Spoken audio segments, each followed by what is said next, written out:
Fala aí, melhor oitavo ano do Brasil. É claro que estou falando de vocês, o oitavo ano do colégio, curso aplicação. Professor Rodrigo Alberoni, morrendo de saudade de vocês, aqui presente para mais uma videoaula de história exclusiva para vocês. Meus amores, hoje nós vamos dar continuidade à nossa unidade 3, tema 1, não é? A Era de Napoleão Bonaparte, parte 2. Então é Bonaparte 2. Beleza, meus amores? Então na última aula nós vimos como Napoleão Bonaparte chegou ao poder, né, o período do consulado, até ele se autocoroar imperador da França. E Napoleão ele tinha um objetivo. Qual era o objetivo do Mano Napô? Tentar conquistar o mundo. Ele queria transformar a França na maior potência mundial. Só que, neném, tem um probleminha na parada aí. Que problema é esse? A Inglaterra já era a maior potência do mundo. Para isso, Napoleão prepara a França militarmente. Para você ter uma ideia, o serviço militar se torna obrigatório na França dos 18 aos 24 anos. Então, Napoleão vai formar o grande exército napoleônico, o Le Grand Armée, ou seja, a sua grande armada, em torno de 600 mil homens preparados para o combate. Em alguns momentos chegou a ter 650 mil soldados, era o maior exército terrestre do mundo. Aqui que você pensa, então Napoleão foi marchando em direção à Inglaterra, invadiu e conquistou o poder. Não. Por quê? A Inglaterra é uma ilha e o Canal da Mancha, né, separava ali a França da Inglaterra, ou seja, tinha uma porção de água separando a França dos ingleses. Então não adianta Napoleão ter o maior exército terrestre do mundo se para chegar na Inglaterra ele deve chegar de quê? De navios de guerra. E aí que mora o problema, neném. A França, ela não tinha a maior esquadra de navios do mundo. Quem tinha essa maior esquadra é justamente a Inglaterra. Nós estudamos lá no início do ano, né, que a Inglaterra ela foi modernizando ao longo do tempo a sua marinha. Ela foi investindo nesse setor. Portanto, a Inglaterra tinha uma força da marinha, uma força militar voltada ao mar muito forte. E aí, Napoleão resolve encarar. Napoleão pensa o seguinte, olha, a minha única alternativa é invadir a Inglaterra por mar. Eu não tenho como invadir de outra forma. Então eu vou fazer sim uma batalha naval e vou tentar desembarcar meus soldados na Inglaterra. E assim eu conquisto e derroto os ingleses.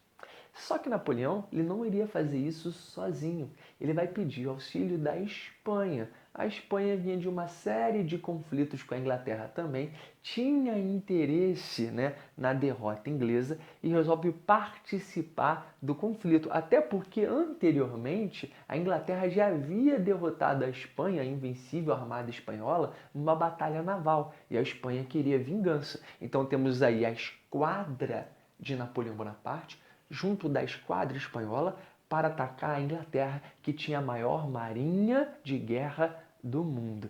Galera, como é que era uma batalha naval naquela época? Navios se perfilavam, ficavam um do lado do outro, e era tiro de canhão comendo, até afundar o outro navio. E aí o conflito tem início. Napoleão Bonaparte imaginando que com a ajuda da Espanha será possível derrotar a Inglaterra no mar. Temos início aí uma batalha que se divide em duas, uma no Canal da Mancha e outra na região de Trafalgar, perto da Espanha. Ou seja, uma parte da esquadra de Napoleão estava junto da espanhola para passar pela região de Trafalgar em direção ao Canal da Mancha, se juntar a outra esquadra de Napoleão e aí cercar os ingleses. A Inglaterra enviou para a região de Trafalgar um almirante chamado Lord Nelson. E o Lord Nelson ele vai surpreender os franceses e espanhóis. Ao invés de perfilar seus navios em coluna, como os franceses e espanhóis estavam, ele vai fazer um formato de leque e vai dar a volta dos navios franceses e espanhóis, pegando parte desses navios por trás pela retaguarda, derrotando a marinha francesa e espanhola na Batalha de Trafalgar. Sem apoio desses navios de guerra, a Batalha do Canal da Mancha estava perdida. Napoleão dá ordem para que os navios franceses recuassem. A França é derrotada e a Espanha também. Napoleão não consegue o seu objetivo, ele não consegue derrotar a esquadra britânica. E aí ele fica naquela situação. Como eu posso tornar a França a maior potência do mundo se eu não consigo derrotar a Inglaterra no mar? Como eu vou conseguir avançar com meus soldados na Inglaterra se primeiro eu tenho que passar pelos navios ingleses? Inclusive, uma série de sugestões chegaram a Napoleão. Vamos invadir a Inglaterra usando balões. Vamos encher vários balões com canhões, soldados, armas e vamos fazer um ataque surpresa pelo ar, descendo na Inglaterra.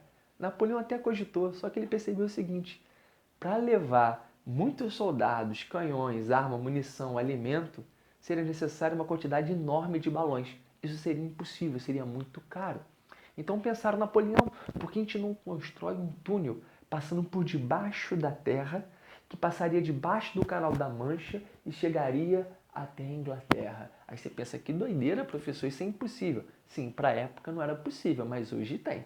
Hoje tem uma ligação, uma estação que liga ali parte da França com a Inglaterra, passando por debaixo do Canal da Mancha. Maravilha? Ou seja, são ideias de que naquela época eram impossíveis de serem realizadas, mas hoje tem o seu sentido. E pensaram até, inclusive, no ataque biológico. Vamos infiltrar agentes secretos franceses portando a varíola e disseminar essa doença pela Inglaterra. Então eles tiveram várias ideias ousadas para atacar a Inglaterra, mas perceberam que nenhuma delas seria eficiente ou possível. Então Napoleão tem uma ideia. Ele pensa o seguinte: espera lá, a Inglaterra tem a maior força naval do mundo, mas a maior força militar terrestre sou eu. Se eu não posso atacar a Inglaterra diretamente, eu posso chantagear aqueles que apoiam a Inglaterra economicamente. Como assim, Napoleão? O que você está falando? Sim, eu vou decretar o bloqueio continental. Que é esse bloqueio continental, professor Bruno? Você me conta? Tá, vou te contar. Chega aqui, chega, vem, que eu vou te contar. É o seguinte, Napoleão diz o seguinte: a partir de agora, quem no continente, aqui na Europa, comercializar com a Inglaterra, comprar produtos ingleses, eu irei utilizar meu exército de mais de 600 mil homens para invadir. Vocês estão proibidos, não pode comercializar com a Inglaterra, senão o meu grandioso exército napoleônico invade vocês. Simples assim. Olha a sagacidade, olha a ideia de Napoleão. Eu vou estrangular a economia inglesa. Se eu proíbe as nações europeias de comercializarem com a Inglaterra vai ficar o quê? Com seus produtos encalhados, a sua economia deixa de girar, a Inglaterra entra em crise econômica. Mas, professor, os países eles necessitam comprar esses produtos. Vão comprar de quem? De quem? Da França, em que o banco francês estava investindo na produção industrial e agrícola. Ou seja, Napoleão tem uma ideia que para ele é sensacional. Eu estrangulo a economia inglesa, os outros países vão comprar da França os produtos que necessitam, a França ainda enriquece e a partir daí se torna a maior potência do mundo. Ideia de Napoleão Bonaparte, o bloqueio continental. Obviamente isso é péssimo para a Inglaterra. Mas a Inglaterra vai fazer o quê? Vai pressionar. Ó, vocês devem um dinheiro para mim, os outros reinos. A gente tem negócio, temos tratados, vocês têm que cumprir. Só que eles falam, Inglaterra, pelo amor de Deus, se a gente cumprir nossos acordos comerciais, Napoleão vai invadir a gente. Ele tem 600 mil homens. E Napoleão estava invadindo mesmo. Napoleão invadiu vários principados, pequenos reinos do Sacro Império Romano Germânico, tomando boa parte daquela região. O exército de Napoleão parecia ser invencível. Então a Inglaterra começa a pressionar as outras regiões a furarem esse bloqueio continental, principalmente Portugal e Espanha. A Inglaterra cria uma espécie de bloqueio marítimo, dificultando o comércio de Portugal e Espanha com suas colônias na América. A Inglaterra está pressionando a Espanha, Portugal, vamos escolher um lado. E aí, quando a Espanha e Portugal acabam furando o bloqueio, o que Napoleão faz? Furaram? Ele vai invadir a Espanha e depois Portugal. Ele chega a derrubar a monarquia espanhola, assumir ali o controle da Espanha, colocando seu irmão no controle espanhol. E quando ele invade Portugal, a família real portuguesa, através de um tratado assinado com a Inglaterra, vai fugir para onde? Aqui para o Brasil. É a chamada fuga da família real para o Brasil em 1808, que nós vamos estudar ainda. Então, o que Napoleão está fazendo aqui influencia diretamente a história do Brasil, porque vai levar à fuga da família real, que não quer ser destronada por Napoleão, né, a vir para o Brasil. E as consequências a gente vai estudar já já disso quando falarmos de história do Brasil. Então Napoleão Bonaparte está cumprindo o que ele falou. Quem fura o bloqueio continental, ele invade.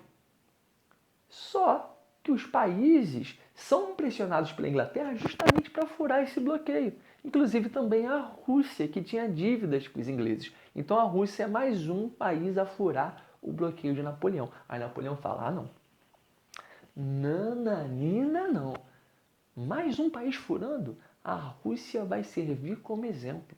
Eu vou massacrar a Rússia. Eu vou derrubar a monarquia russa. Eu vou enviar 300.000 soldados para a Rússia. Então as tropas de Napoleão começam a marchar da França, de Paris, em direção à Rússia. Napoleão queria dar a maior lição de todas, mostrar para toda a Europa o que iria acontecer se eles continuassem furando o bloqueio continental.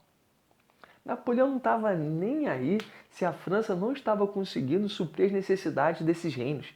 Essa indústria francesa ainda era muito fraca para vender a quantidade de produtos que esses reinos queriam. Não, Napoleão estabeleceu o bloqueio continental, ponto final. Não pode furar. A Rússia vai ser o exemplo. Eu vou massacrar a Rússia. Aí você pensa, a Rússia tem um território gigante. Só que o exército russo era gigante também? Não. Então você pensa, molezinha, né? Napoleão vai massacrar a Rússia. Só que a Rússia vai ter uma ideia mirabolante, arriscada, que vai sacrificar seu povo? Sim, mas que vai garantir a vitória nessa batalha. A Rússia vai adotar a tática da terra arrasada. Que é isso, tio Alberoni? Se liga no lance. Olha a ideia do governo russo. Ao invés de a gente ficar nas cidades lutando, tentando impedir o avanço de Napoleão, vamos deixá-lo avançar livremente. Só que cada cidade que ele encontrar, que ele chegar, ele vai encontrar tudo destruído, é a terra arrasada. Então a população recuava, levava tudo o que podia e o que deixava, tacava fogo, envenenava a água, destruía a comida que havia ficado. Ou seja, quando o exército napoleônico chegava naquele território, encontrava alguma coisa para beber? Não, o que tinha estava envenenado. Encontrava alguma coisa para comer? Não, também não encontrava.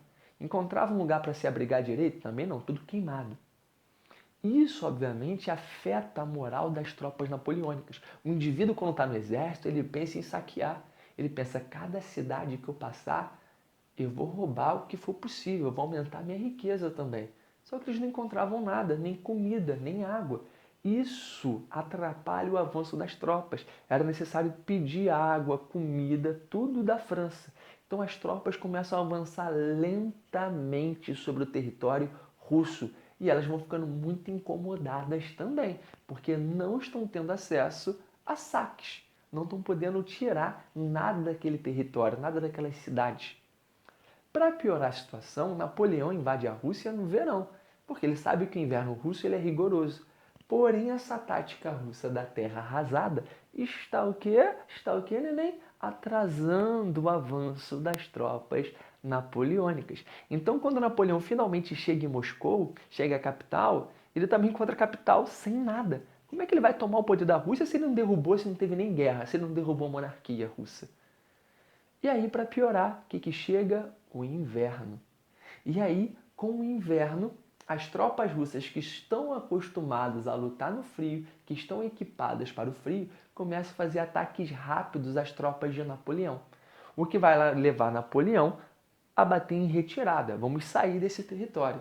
Só que nesse momento o inverno já chegou com tudo. Então o principal general russo, na verdade, era o general inverno. Era o frio de -1, -2, -5, -10. As tropas napoleônicas não estavam acostumadas a lutar nesse frio e nem agasalhadas para isso. Enquanto isso, as tropas russas iam fazendo ataques surpresas, ataques rápidos. Pá, pá, pá, ataque. se escondiam. Então esse período vai gerar a morte de centenas de milhares de soldados franceses. Há relatos de soldados morrendo de infecção intestinal porque o frio era tão grande que as fezes congelavam na sua barriga e eles não conseguiam defecar. E aquilo gerava uma infecção. Há relatos de soldados que quando um cavalo morria de fome ou de cansaço, eles abriam a barriga desse cavalo e entravam dentro do cavalo para se aquecer. Olha isso, as pessoas estavam morrendo de frio. Nessa questão aí, nessa brincadeira, quase 100 mil soldados de Napoleão morreram. Então, quando Napoleão retorna à França, o que era para ser um massacre na Rússia se torna, na verdade, um massacre das tropas napoleônicas, que estão sendo derrotadas. A moral de Napoleão vai lá para baixo. Napoleão volta enquanto derrotado, enfraquecido. E nisso a Inglaterra já está tentando organizar uma coligação militar, utilizando a Áustria, a própria Rússia e a Prússia, para acabar de vez com Napoleão. Napoleão, enfraquecido, seu exército em baixa, ele resolve assinar um tratado, o Tratado de Fontainebleau. Nesse tratado, Napoleão ele abdica ao trono da França. Napoleão ele abre mão do governo francês, ele é derrotado. E a partir daí ele vai se exilar, né? Ele vai ser afastado da França, é enviado para uma ilha, beleza? Uma ilha no Mediterrâneo. É o chamado exílio na ilha de Elba.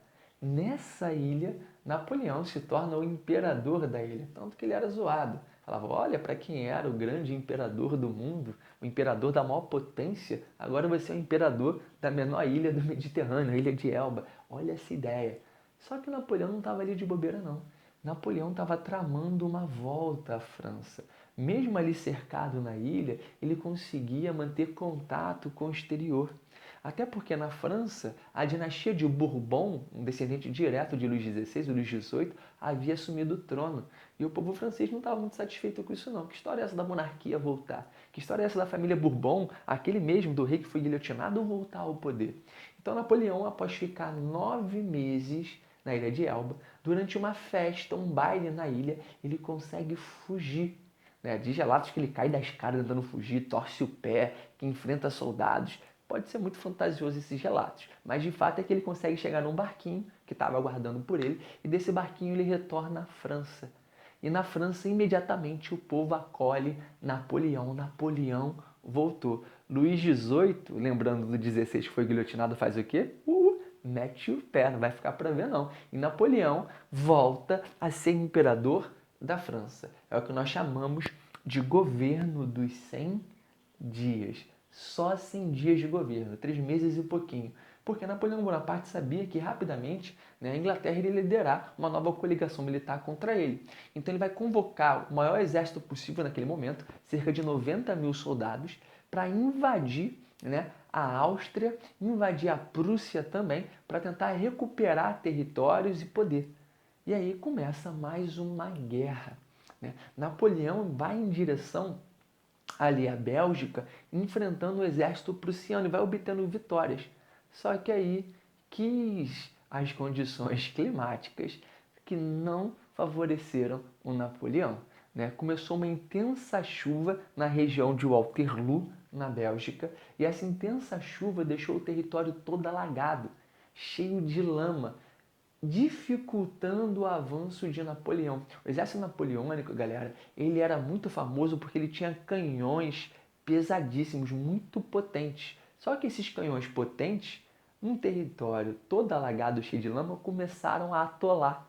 Eles não conseguiam manobrar os canhões. E aí o exército francês acabou sendo cercado pelo retorno do exército prussiano e o exército das outras coligações, parte de exército inglês, austríaco e russo. Napoleão acaba sendo derrotado na Batalha de Waterloo.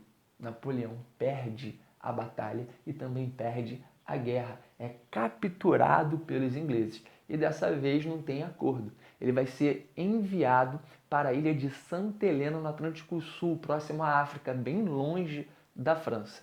Lá ele vai ficar sob observação até a sua morte aos 51 anos de idade. Muitos defendem que Napoleão Bonaparte ele morreu de câncer no estômago. Nos últimos meses de vida ele vomitava sangue, só conseguia ingerir líquidos, não conseguia mais comer nada, até vir a óbito. Alguns defendem que, na verdade, Napoleão foi sendo envenenado lentamente por Arsênio. Né? Essa teoria é baseada porque eles encontraram nos restos mortais de Napoleão, principalmente no cabelo, um pouquinho de arsênio e também na parede do quarto de Napoleão. Mas muitos historiadores defendem que não, ele não morreu de arsênio envenenado, e sim de câncer no estômago. Beleza? Então Napoleão morreu, né?